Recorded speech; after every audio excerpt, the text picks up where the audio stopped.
दोस्तों, अगर आप ऑप्शंस ट्रेडिंग करते हैं, इंट्राडे ट्रेडिंग करते हैं, स्विंग ट्रेडिंग करते हैं या फिर किसी भी तरह की ट्रेडिंग करते हैं तो टेक्निकल एनालिसिस करने के लिए आप इंडिकेटर्स का यूज कर सकते हैं।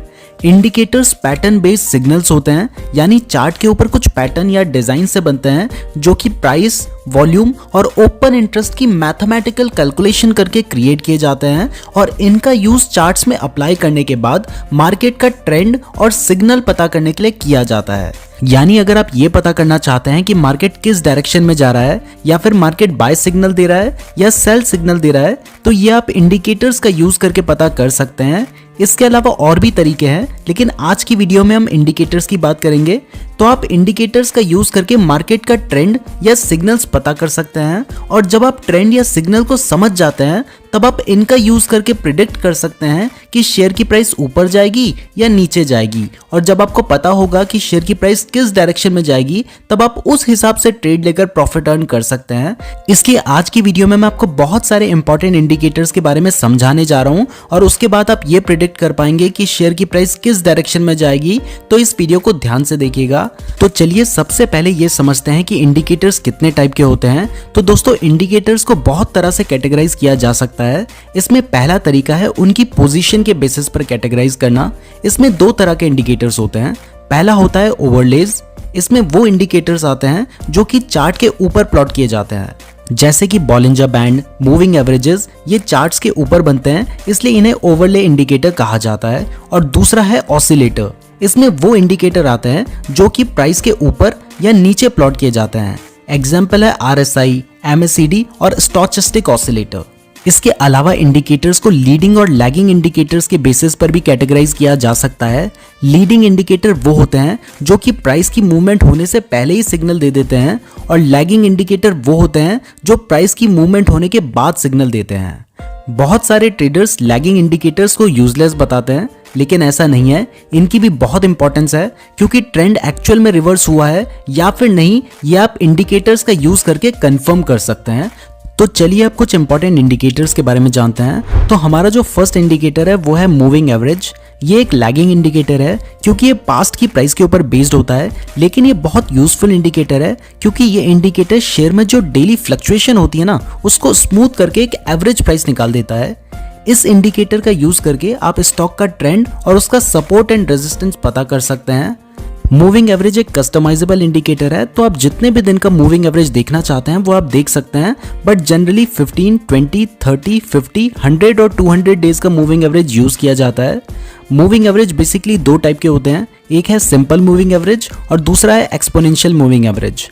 सिंपल मूविंग एवरेज अगर आप 15 दिन का निकाल रहे हैं तो वो 15 के 15 दिन को बराबर इंपॉर्टेंस देता है, जबकि एक्सपोनेंशियल मूविंग एवरेज जो पास वाला दिन है उसको ज्यादा इंपॉर्टेंस देता है। यानी एक दिन पहला जो था उसको वो ज्यादा इंपॉर्टेंस देगा, जबकि 15 दिन पहले वाले को वो कम इंपॉर्टेंस देगा, इसलिए ज्यादा एक्यूरेट होता है। बट अगर आप चार्ट में सिंपल मूविंग एवरेज और एक्सपोनेंशियल मूविंग एवरेज देखेंगे तो आपको बहुत ज्यादा डिफरेंस नजर नहीं आएगा। इसलिए चाहे आप सिंपल मूविंग एवरेज यूज करें या एक्सपोनेंशियल मूविंग एवरेज यूज करें, वो एक ही बात है।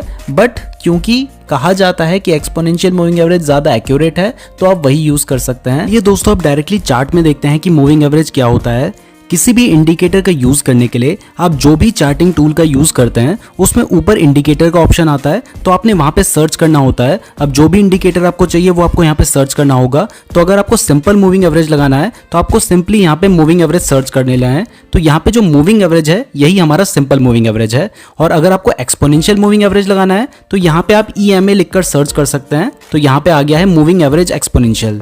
तो ये मैंने आपको सिर्फ सैंपल दिखाने के लिए ट्राई किया है। तो यहाँ पे आपको दिखाई दे रहा है कि जो मूविंग एवरेज है इसमें कोई भी खास डिफरेंस नजर नहीं आ रहा है। तो चाहे आप सिंपल मूविंग एवरेज लगा लें या एक्सपोनेंशियल मूविंग एवरेज लगा लें, इससे कोई खास फर्क नहीं पड़ता है। इसलिए यहाँ से मैं मूविंग एवरेज को हटा रहा हूँ और यहाँ पे मैंने अब सिर्फ एक एक्सपोनेंशियल मूविंग एवरेज लगा दिया है। अब अभी ये जो एक्सपोनेंशियल मूविंग एवरेज है ये बाय डिफॉल्ट 9 डेज का लगा हुआ है। तो इसको चेंज करने के लिए हमें क्या करना होगा, यहाँ पे लेंथ जो है इसको चेंज करके 200 डे कर देना होगा। तो जब आप 200 कर देंगे तो ये 200 डेज का बन जाएगा। इसको यहाँ पे मैं क्या करता हूँ, इसको रेड कलर का बना देता हूँ और इसको थोड़ा सा बोल्ड कर देता हूँ ताकि इजिली हमें ये नजर आ जाए। तो यहाँ पे हमने रेड बना दिया है और इसको हम थोड़ा सा बोल्ड कर देते हैं और ये हमारी बन चुकी है 200 डे का मूविंग एवरेज, ये हमारी रेड वाली लाइन है जो आपको दिखाई दे रहा है। अब यहाँ पे देखिए ये जो हमारी रेड लाइन है या ये हमारा जो 200 डे का मूविंग एवरेज है, ये सपोर्ट और रेजिस्टेंस दोनों की तरह काम कर रहा है। अब यहाँ पे देखिए कि जब भी इसकी जो प्राइस है, यहाँ पे अगर आप देखेंगे कि इस शेयर की जो प्राइस है वो बार बार यहाँ पे आने के बाद ऊपर जा रही है, आपने देखा, और जब इसको ब्रेक किया इसने तो उसके बाद काफी नीचे आई और अभी भी यहीं पे आसपास घूम रही है। मैं आपको और भी कहीं पे एग्जांपल दिखा देता हूं इसका। तो यहाँ पे देखिए एक इस जगह पे आप देखिए ये जो हमारी प्राइस थी, इसने ये जो हमारा 200 डे का मूविंग एवरेज है इसको नीचे की तरफ काटा। तो पहले तो यहाँ पे जब भी प्राइस आ रही थी तो उसके बाद ऊपर की तरफ चली जा रही थी, तो यहाँ पे ये सपोर्ट की तरह काम कर रहा था। लेकिन जब इसने अपने सपोर्ट को तोड़ दिया, यानी इस 200 डे मूविंग एवरेज को तोड़ दिया, तो उसके बाद ये सीधा नीचे को आई, तो उसके बाद बहुत ज्यादा गिरी। तो आपको दिखाई दे रहा था कि यहाँ पे प्राइस ने जो है वो मूविंग एवरेज को तोड़ दिया है, तो आप यहाँ पे क्या कर सकते थे, शॉर्ट सेल कर सकते थे। और जब आप शॉर्ट सेल करते तो आपको इतना ज्यादा मिल जाता प्राइस का मूवमेंट। अब यहाँ पे आप एक जगह पे और देखें तो यहाँ पे जब इसने ऊपर की तरफ इसको काटा तो उसके बाद ये सपोर्ट की तरह काम करने लगी। अब देखिए यहाँ पे बार बार जो प्राइस है वो सपोर्ट की तरह काम कर रही है, बार बार नीचे आ रही है लेकिन यहाँ से ऊपर उठ जा रही है। तो इससे आपको दिखाई दे रहा है कि ये जो इंडिकेटर है ये काफी जो है काम का है और काफी ज्यादा यूजफुल है। अब इसके बाद आप एक और चीज देखेंगे कि इसको मैं रीसेट कर देता हूं यहाँ पे। तो यहाँ पे आप देखें बार बार जो है प्राइस यहाँ से उठ रही है, तो अब आपको समझ आ गया है कि ये सपोर्ट एंड रेजिस्टेंस की तरह किस तरीके से काम कर रहा है। अब इसके साथ ही अगर आप इसमें क्रॉसओवर देखना चाहते हैं और ज्यादा डिटेल डेटा लेना चाहते हैं तो आप दो मूविंग एवरेज का यूज कर सकते हैं। यहाँ पे हमने एक 200 डेज का मूविंग एवरेज लगा रखा है, तो अब हम क्या करते हैं 50 डेज का मूविंग एवरेज दोबारा लगा देते हैं। तो मैं एक्सपोनेंशियल मूविंग एवरेज का यूज कर रहा हूं, तो मैंने उसी पे क्लिक कर दिया है। अब इसको हमने क्या किया, ये जो 9 था इसको अब हम चेंज करके कर देते हैं, यहाँ पे हम कर देंगे इसको 50। तो हमने 50 कर दिया, तो ये 50 डेज का मूविंग एवरेज बन गया है। और इसका कलर मैं चेंज करके ग्रीन कर देता हूँ।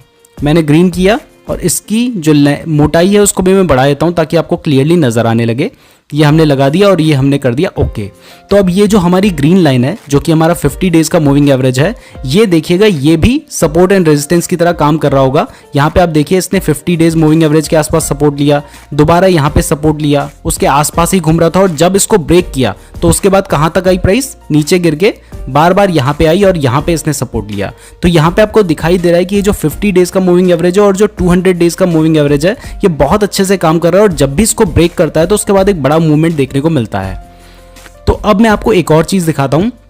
अब जब भी इनमें क्रॉसओवर होते हैं ना वो बहुत ज्यादा इंपॉर्टेंट होते हैं। अब देखिए जब भी इसने इसको नीचे को काटा, जैसे यहां पर क्या था, यहां पर प्राइस ने अभी तक प्राइस क्या थी 50 डेज की ऊपर को थी, लेकिन यहाँ पे 50 डेज ने नीचे को काट दिया। तो जब इसने नीचे को काट दिया ना तब आप यहाँ पे समझ सकते हैं कि 200 डे के मूविंग एवरेज को 50 डेज के मूविंग एवरेज ने नीचे की तरफ को काटा है। तो इसका मतलब यह है कि अब प्राइस बहुत ज्यादा गिरने वाली है, तो आप यहाँ पे शॉर्ट सेल कर सकते थे। और तब तक आप शॉर्ट सेल कर सकते थे जब तक ये इसको तोड़ नहीं देता, तो आपको यहां से यहां तक का मूवमेंट मिल जाता और यहां पे आप प्रॉफिट अर्न कर सकते थे। उसके बाद आप फिर से देखें कि अब ये वाली जो लाइन थी 200 डे मूविंग एवरेज वाली, 50 डेज मूविंग एवरेज वाली, ये वाली जो लाइन थी हमारी, ये सपोर्ट की तरह काम करने लग गई। उसके बाद वापस 50 डे का मूविंग एवरेज ऊपर की साइड चला गया। तो इससे आपको क्या क्या समझ आ रहा है, एक तो ये सपोर्ट एंड रेजिस्टेंस की तरह काम कर रहे हैं, दूसरा जब भी इनमें क्रॉसओवर हो रहा है तो वहां पे हमारे पास एक सिग्नल मिल रहा है हमें कि यहां से प्राइस ऊपर जा सकती है।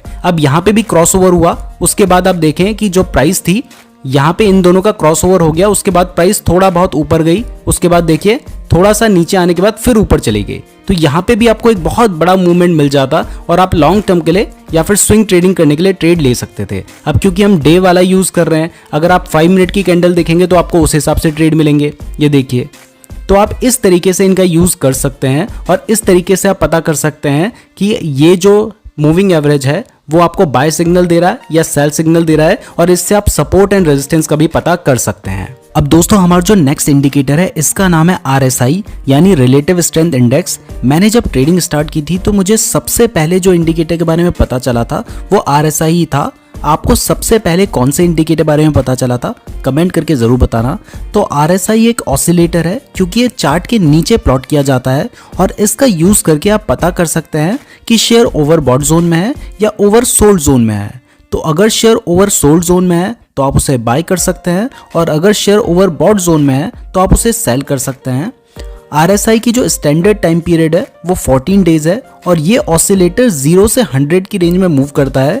इसमें 30 और 70 के लेवल को बहुत ज़्यादा इंपॉर्टेंस दी जाती है। तो अगर कोई शेयर 30 से नीचे आ जाता है तो वो ओवर सोल्ड माना जाता है और अगर कोई शेयर 70 के ऊपर चला जाता है तो वो ओवर बॉट माना जाता है। बट यहाँ पर मैं आपको क्लियर कर दूँ कि ऐसा ज़रूरी नहीं है कि अगर कोई स्टॉक 70 के ऊपर चला गया है तो उसकी प्राइस उसके बाद गिरना स्टार्ट हो जाएगी, या एक स्टॉक 30 के नीचे आ गया है तो उसकी प्राइस उसी वक्त बढ़ने लगेगी। क्योंकि ऐसा बहुत बार देखा गया है कि एक स्टॉक बहुत लंबे टाइम तक ओवरबॉट या ओवर सोल्ड जोन में रह सकता है। तो इस इंडिकेटर के साथ हमेशा दूसरे इंडिकेटर्स का भी यूज करें, तभी आपको बेटर रिजल्ट्स मिलेंगे। तो अब इसे चार्ट में भी देख लेते हैं। तो दोस्तों मैंने आपको पहले ही बताया कि कोई भी इंडिकेटर आपको लगाना है तो आपको जाकर इंडिकेटर वाले सेक्शन में उसे सर्च कर लेना है। तो यहाँ पे हमने सर्च कर लिया है RSI। तो जैसे ही आप सर्च करेंगे RSI तो आपके सामने ये इंडिकेटर बन के आ चुका है। अब देखिए यहाँ पे ऑटोमेटिकली यहाँ पे रेंज बनी हुई है, 30 और 70 की रेंज है। तो अब आपको दिखाई दे रहा है कि ये जो रेंज है 30 और 70 की, तो जब भी स्टॉक इसके नीचे आता है तो ये जो है ये रेंज है, इसको माना जाता है कि यहाँ पे स्टॉक अपना ओवर सोल्ड जोन में है। तो आप यहाँ पे बाय कर सकते हैं। देखिए यहाँ पे प्राइस काफ़ी नीचे आ गई थी इसकी, तो यहाँ पे ये स्टॉक ओवर सोल्ड जोन में था। उसके बाद जैसी प्राइस बढ़ने लगी तो यहाँ पे ये अपने ओवर बॉट जोन के आसपास आ गया, लेकिन उसके बाद भी कोई गारंटी नहीं है कि प्राइस गिर जाएगी। देखिए उसके बाद भी थोड़ा बहुत ऊपर यहाँ पे गई थी प्राइस। तो यहाँ पे आपको दिखाई दे रहा है कि कई बार ये स्टॉक जो है ये अपना ओवर बॉट जोन में चला जाता है और कई बार ये नीचे ओवर सोल्ड जोन में चला जाता है, लेकिन बहुत ज़्यादा ये उतने तरीके से काम नहीं करता है। तो आप थोड़ा बहुत इससे आइडिया ले सकते हैं, बहुत ज़्यादा आपको इसके भरोसे पे बैठना नहीं है। अब दोस्तों हमारा जो थर्ड इंडिकेटर है इसका नाम है ADX यानी एवरेज डायरेक्शनल इंडेक्स। इस इंडिकेटर का यूज़ करके आप पता कर सकते हैं कि ट्रेंड की स्ट्रेंथ कितनी है, यानी वो ट्रेंड स्ट्रांग है या वीक है।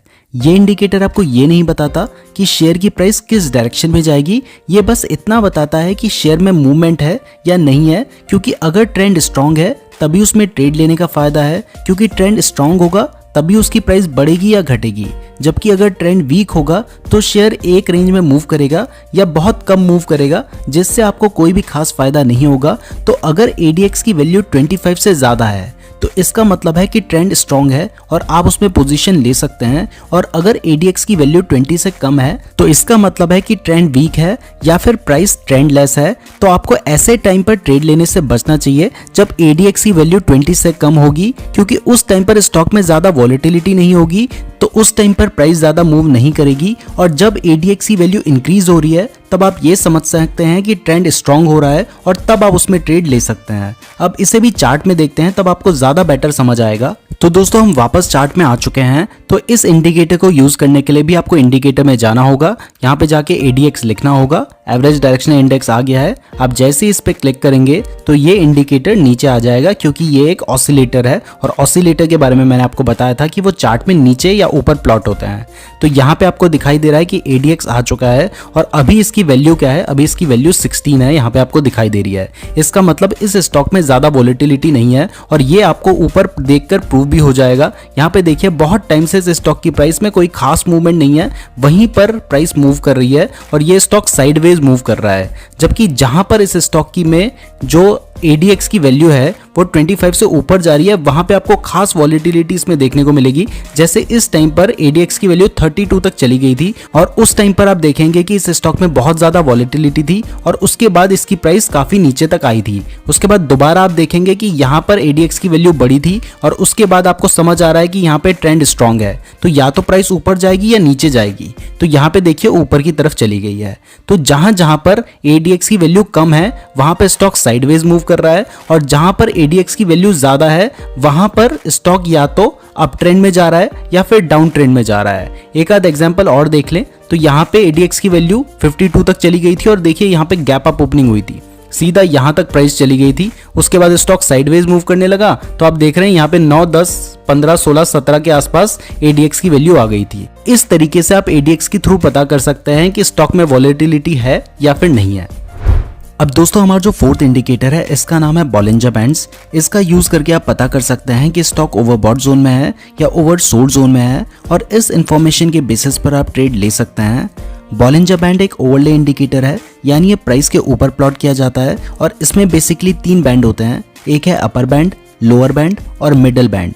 इसमें जो मिडल बैंड है वो सिंपल मूविंग एवरेज है 20 डेज का, और जो अपर एंड लोअर बैंड है वो 20 SMA से 2 स्टैंडर्ड डेविएशन है पॉजिटिव और नेगेटिव की साइड में। जॉन बॉलिंजर जिन्होंने इस इंडिकेटर को डेवलप किया था, उनके अकॉर्डिंग जो शेयर की प्राइस है वो अपर बैंड और लोअर बैंड के बीच में ही मूव करती है। तो जब शेयर लोअर बैंड के पास है तब आप उसे बाय कर सकते हैं, और जब शेयर अपर बैंड के पास जाता है तब आप उसे सेल कर सकते हैं, और इस तरीके से आप प्रॉफिट अर्न कर सकते हैं। तो चलिए अब इसे भी चार्ट में देख लेते हैं। तो दोस्तों, बॉलिंजर बैंड इंडिकेटर लगाने के लिए भी आपको इंडिकेटर वाले सेक्शन में जाना होगा। यहाँ पर जाकर आपको सर्च करना होगा बॉलिंजर बैंड्स, और जहाँ पर आपको बॉलिंजर बैंड दिखेगा आपने उस पर क्लिक कर देना है, और जैसे ही आप क्लिक करेंगे तो आपको इस तरीके से बॉलिंजर बैंड लगा हुआ दिख जाएगा। तो यहाँ पे आपको दिखाई दे रहा है कि इसमें 3 बैंड है, मैंने आपको बताए थे, एक होता है अपर बैंड, एक होता है लोअर बैंड, और बीच में होता है मिडिल बैंड। तो ये अपर बैंड है, ये लोअर बैंड है, और ये मिडिल बैंड है, जो कि 20 डेज का सिंपल मूविंग एवरेज है। यहाँ पे आपको दिखाई भी दे रहा है। तो अब देखिए कि जो शेयर की प्राइस है वो इन दोनों के बीच में ही मूव कर रही है। देखिए यहाँ पे इसकी जो प्राइस है वो नीचे तक आई और उसके बाद ऊपर तक गई। ऊपर जाने के बाद कई बार थोड़ी देर रहती है और कई बार उसके बाद ही नीचे आ जाती है। तो जहां पर भी आप देखेंगे वहां पर इस शेयर की जो प्राइस है वो इसी बैंड के अंदर ही मूव कर रही है। 90% केसेस में, 100% नहीं बट 90% केसेस में इसी बैंड के अंदर जो शेयर की प्राइस है वो मूव कर रही है। तो यहाँ पे देखिए, यहाँ पे ये लोअर बैंड के पास इसकी प्राइस थी और इसके बाद ये लगभग अपर बैंड के पास तक गई थी और उसके बाद फिर लोअर बैंड के पास तक आई, और इस तरीके से शेयर की प्राइस मूव कर रही है। आप जहां पर भी देखेंगे तो आपको ऐसा ही देखने को मिलेगा। तो अगर आपको कोई ऐसी अपॉर्चुनिटी मिलती है जहां पर आपको लगता है कि शेयर की जो प्राइस है वो अपने लोअर बैंड के पास है और उसकी प्राइस अब बढ़ सकती है, तो आप वहां पे ट्रेड ले सकते हैं। जैसे यहाँ पर प्राइस नीचे तक आ रही थी, उसके बाद यहाँ पे आने के बाद प्राइस ने क्या किया, प्राइस ने यहाँ से बढ़ना शुरू किया और वो अपने लोअर बैंड के पास थी। तो आप यहाँ पे ट्रेड ले सकते थे, यहाँ पे नहीं तो थोड़ा ऊपर ले सकते थे और उसके बाद आप यहाँ पर सेल कर सकते थे। अब देखिए, ये तो मैं आपको पास्ट में बता रहा हूँ, आपने तो अब पास्ट को देख के तो आप बाय नहीं करेंगे, आपने प्रेजेंट में देखना है। तो अभी आपको देखना होगा कि अभी शेयर की प्राइस कहाँ है। तो अभी आपको दिखाई दे रहा है कि अभी शेयर की प्राइस कहाँ पर है, अभी शेयर की प्राइस अपने अपर बैंड के पास है। तो यहाँ पे आपको ट्रेड नहीं लेना है। अगर आप लेते हैं तो यहाँ पे आपको शॉर्ट सेल करने का ट्रेड लेना है, बाय करने का ट्रेड नहीं लेना है इस इंडिकेटर के अकॉर्डिंग। तो आपको फाइनली यहाँ पे देखना होगा। मैं पास्ट में आपको इसलिए दिखा रहा हूँ ताकि आपको पीछे से ही एग्जाम्पल दिखाए जाएंगे और प्रूफ किया जाएगा। अभी तो आप देखेंगे तो आपको यहाँ पे देखना होगा कि यहाँ पे इस टाइम पर जो बॉलिंजर बैंड है या फिर जो प्राइस है वो कहाँ पर है। तो यहाँ पे आपको दिखाई दे रहा है कि अभी अपर बैंड के पास में है। तो इस तरीके से आप बॉलिंजर बैंड का यूज कर सकते हैं। इसके ऊपर हमने एक डिटेल्ड वीडियो बनाई है जिसमें हमने आपको कुछ और ट्रिक भी बताई हैं, कुछ और स्ट्रैटेजी भी बताई हैं जिन्हें आप बॉलिंजर बैंड के साथ यूज कर सकते हैं। जैसे इसमें एक स्क्वीज करके भी होती है, उसके बारे में हमने आपको बता रखा है। तो उस वीडियो का लिंक मैं आपको डिस्क्रिप्शन में दे दूंगा, तो आप उस वीडियो को देखकर इसके बारे में और अच्छे से सीख सकते हैं। अब दोस्तों, हमारा जो 5th इंडिकेटर है इसका नाम है MACD यानी मूविंग एवरेज कन्वर्जेंस डाइवर्जेंस। ये एक ट्रेंड फॉलोइंग इंडिकेटर है, यानी ये इंडिकेटर ट्रेंड के साथ चलता है। MACD के टोटल 3 कंपोनेंट्स होते हैं। इसमें 2 EMA यानी 2 एक्सपोनेंशियल मूविंग एवरेज और एक हिस्टोग्राम होता है। मूविंग एवरेज क्या होता है वो तो हमने आपको बता ही दिया है। तो बचता है कन्वर्जेंस और डाइवर्जेंस। तो इसमें जब 2 मूविंग एवरेज पास आते हैं तो इसे कन्वर्जेंस कहा जाता है, और जब ये दूर जाते हैं तो इसे डाइवर्जेंस कहा जाता है। और इन दोनों का जो डिफरेंस होता है वही हिस्टोग्राम में दिखाई देता है। MACD में एक जीरो लाइन भी होती है, और जब MACD जीरो लाइन के ऊपर होता है तो यह अप ट्रेंड का सिग्नल देता है, और जब MACD जीरो लाइन के नीचे होता है तो यह डाउन ट्रेंड का सिग्नल देता है। MACD को कैलकुलेट करने के लिए 26 पीरियड के EMA को 12 पीरियड के EMA से माइनस करना होता है। यानी MACD का जो फॉर्मूला है वो है 12 period EMA minus 26 period EMA। दोस्तों, MACD इंडिकेटर में MACD लाइन के साथ एक सिग्नल लाइन भी होती है, जिसमें जब भी क्रॉसओवर होता है तो वो बाय या सेल सिग्नल जनरेट करता है। मैं जानता हूं कि अभी बहुत ज्यादा आपको समझ नहीं आया होगा, तो इसे भी डायरेक्टली चार्ट में देख लेते हैं। तो दोस्तों, सभी इंडिकेटर्स की तरह इस इंडिकेटर को लगाने के लिए भी आपको इंडिकेटर वाले सेक्शन में जाना है। यहाँ पे जाके सर्च करना है MACD, और जैसे ही आप लिखेंगे तो आपके सामने आ गया है मूविंग एवरेज कन्वर्जेंस डाइवर्जेंस, और आपने इसको ऐड कर लेना है। अब जब आप इसे ऐड करेंगे तो मैंने आपको बताया था ये एक ऑसिलेटर है, इसलिए ये चार्ट के ऊपर नहीं बल्कि चार्ट के नीचे प्लॉट किया गया है। और आपको दिखाई दे रहा है ये पूरा एक जो आपको डिज़ाइन सा नज़र आ रहा है, ये MACD इंडिकेटर है। इसमें मैंने आपको बताया था कि इसमें 3 तरह की कंपोनेंट्स होते हैं। एक होता है MACD लाइन, दूसरा होता है सिग्नल लाइन और तीसरा होता है हिस्टोग्राम।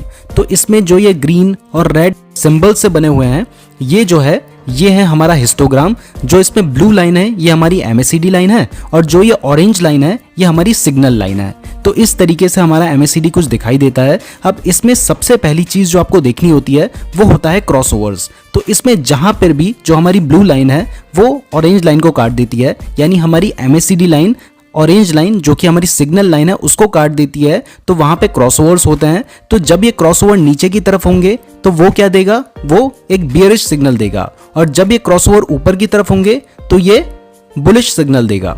तो यहाँ पे मैं आपको कुछ एग्जांपल दिखाता हूँ। पहले मैं इसको थोड़ा सा बोल्ड कर देता हूँ ताकि आपको अच्छे से नजर आए। तो यहाँ पे स्टाइल में MACD जो है इसको मैं कर देता हूँ थोड़ा बोल्ड। तो यहाँ पे ब्लू कलर है इसको हमने बोल्ड कर दिया है, और यहाँ पे ये हमारा जो सिग्नल लाइन है इसको भी मैं थोड़ा बोल्ड कर देता हूँ। तो ये बोल्ड हो चुका है। अब आपको दिखाई दे रहा है क्लियरली कि जो हमारी ब्लू लाइन है ये MACD लाइन है और जो हमारी ऑरेंज लाइन है ये सिग्नल लाइन है, और ये एक्चुअल में कुछ नहीं है, ये जो दोनों हैं ये EMA है, यानी एक्सपोनेंशियल मूविंग एवरेज है। इसमें जो हमारा ब्लू लाइन है ये 12 डेज का एक्सपोनेंशियल मूविंग एवरेज है, और जो हमारी ऑरेंज लाइन है ये 26 डेज का एक्सपोनेंशियल मूविंग एवरेज है। तो अभी आपको यहाँ पे क्रॉसओवर्स दिखाई देंगे। तो देखिए जहां पे भी क्रॉसओवर होगा वहां पर क्या होगा, वहां पे एक बुलिश या बेरिश सिग्नल होगा, लेकिन ये एक लैगिंग इंडिकेटर है। ये जो है ये एक लैगिंग इंडिकेटर है, तो कई बार इसमें फॉल्स सिग्नल भी मिलते हैं। तो उसका क्या सॉल्यूशन है वो मैं आपको आगे बताऊंगा। पहले मैं आपको कोई एग्जांपल दिखा देता हूं जहां पे क्रॉसओवर हुआ हो। तो दोस्तों यहाँ पे आपको दिखाई दे रहा है कि यहाँ पे जो ब्लू लाइन है इसने क्रॉसओवर किया और उसके बाद यहाँ पर प्राइस बढ़ी थी। उसके बाद यहाँ पर जो हमारी ब्लू लाइन है यानी MACD लाइन है उसने सिग्नल लाइन को नीचे की तरफ काटा, तो उसके बाद प्राइस नीचे को गिरी। तो ऐसे कई जगह पे आपको देखने को मिल जाएगा। मैं आपको और भी कहीं दिखा देता हूं। देखिए यहाँ पर भी क्रॉसओवर हुआ, जो ब्लू लाइन थी उसने ऑरेंज लाइन को ऊपर की तरफ काटा और यहाँ पे शेयर की प्राइस बढ़ी। लेकिन दोस्तों कई बार ऐसा होता है कि यहाँ पे फॉल्स सिग्नल मिल जाते हैं, तो इसका सॉल्यूशन है हिस्टोग्राम। ये जो हिस्टोग्राम आपको दिखाई दे रहा है ग्रीन और रेड वाला, ये आपको बताता है इन दोनों के बीच का डिफरेंस, जिसको हम कन्वर्जेंस और डाइवर्जेंस भी कहते हैं। तो ये जहां पर ज्यादा है, जहां पर ये डिफरेंस ज्यादा है वो ज्यादा स्ट्रॉन्ग सिग्नल होता है। जैसे इस जगह पर बहुत कम डिफरेंस है इन दोनों लाइंस के बीच में, तो ये हिस्टोग्राम बहुत छोटा बना है, इसलिए ये जो सिग्नल होते हैं ये कई बार फेक सिग्नल होते हैं और फॉल्स सिग्नल होते हैं। तो जहां पर जो हिस्टोग्राम के बीच में जहां पर हिस्टोग्राम छोटा है यानी इन दोनों लाइन के बीच में डिफरेंस कम है, तो वहां पे आपको इसको अवॉइड करना चाहिए और वहां पे आपको ट्रेड नहीं लेना चाहिए। जबकि जहां पर हिस्टोग्राम का साइज जो है वो बड़ा है और इन दोनों के बीच में डिफरेंस ज्यादा है, वहां पर आप ट्रेड ले सकते हैं। जैसे अगर यहाँ पे आपको ट्रेड लेना था तो यहाँ पे आपको ट्रेड नहीं लेना है, क्योंकि यहाँ पे इन दोनों क्रॉसओवर तो हुआ है लेकिन इन दोनों के बीच में जो डिफरेंस है वो ज्यादा नहीं है। जबकि यहाँ पे दोनों के बीच में डिफरेंस बढ़ने लगा है, तो आप यहाँ पे ट्रेड ले सकते थे। आपने यहाँ पे ट्रेड लिया होता और आपको यहाँ तक का सिग्नल मिल जाता। उसके बाद देखिए यहाँ पर दोबारा जो दोनों के बीच में डिफरेंस था वो कम हो गया था। उसके बाद यहाँ पे बेरिश सिग्नल मिला और इस तरीके से यहाँ पे भी आप देखेंगे तो यहाँ पे दोनों के बीच में ज्यादा डिफरेंस नहीं है, तो इसका मतलब है कि ये साइडवेज चल रहा है और यहाँ पे आपको ट्रेड नहीं लेना है। तो आपने पहली चीज तो देखी कि जब दोनों के बीच में क्रॉसओवर होगा यानी MACD लाइन और सिग्नल लाइन के बीच में क्रॉसओवर होगा तो वहां पे बाय या सेल सिग्नल आपको मिल जाएंगे। उसके बाद आपने इसके साथ हिस्टोग्राम को देख लेना है। तो हिस्टोग्राम से आपको यह पता चल जाएगा कि वो बाय सिग्नल जो है वो स्ट्रॉन्ग सिग्नल है या वीक सिग्नल है। तो अगर हिस्टोग्राम बड़ा है तो वो स्ट्रॉन्ग सिग्नल है और अगर बहुत छोटा है तो ये एक वीक सिग्नल है। इसके बाद तीसरा तरीका जो आप MACD में यूज कर सकते हैं वो है कि बेस लाइन को जब MACD लाइन क्रॉस करती है तो वो भी बाइंग सिग्नल होता है। जैसे अभी आप सिर्फ इस ब्लू वाली लाइन को कंसीडर कीजिए, तो यहाँ पे इस ब्लू लाइन ने ये जो हमारी बेस लाइन है इस लाइन को क्रॉस किया, तो यहाँ पे भी बुलिश सिग्नल जनरेट हुआ। तो इस तरीके से आप MACD इंडिकेटर का यूज कर सकते हैं। अब प्रेजेंट में आप देखेंगे तो आप देखेंगे कि इन दोनों के बीच में ये अभी जो शेयर है ये बेयरिश ट्रेंड में है, क्योंकि यहाँ पे जो क्रॉसओवर हुआ है वो ब्लू लाइन ने जो हमारी सिग्नल लाइन है उसको नीचे की तरफ काटा है। लेकिन ये जो क्रॉसओवर हुआ है ये बहुत ज्यादा स्ट्रॉन्ग नहीं है, क्योंकि हिस्टोग्राम जो है वो बड़ा नहीं है और इन दोनों लाइन के बीच में डिफरेंस ज्यादा नहीं है। तो यहाँ पे अभी आपको कोई भी डिसीजन नहीं लेना है, कोई भी आपको ट्रेड नहीं लेना है, आपको यहाँ पे वेट करना है। जब यहाँ पे हिस्टोग्राम बड़ा होता है तब आप वहां पे ट्रेड ले सकते हैं। तो दोस्तों इस तरीके से आप इन सभी इंडिकेटर्स का यूज करके ट्रेडिंग कर सकते हैं और रेगुलर प्रॉफिट अर्न कर सकते हैं। वैसे हमने सोचा था कि इस वीडियो में हम आपको टोटल 10 इंडिकेटर बताएंगे, लेकिन ये वीडियो बहुत ज्यादा लंबी हो गई है, इसलिए हमने सिर्फ 5 इंडिकेटर्स ही बताए हैं। अगर आप नेक्स्ट 5 इंडिकेटर के बारे में सीखना चाहते हैं तो कमेंट करके जरूर बताएं। इस वीडियो में अगर 300 के व्यूज और 20,000 लाइक्स आते हैं तो हम इसका सेकंड पार्ट भी जल्दी बनाएंगे। मैं उम्मीद करता हूँ आपको ये वीडियो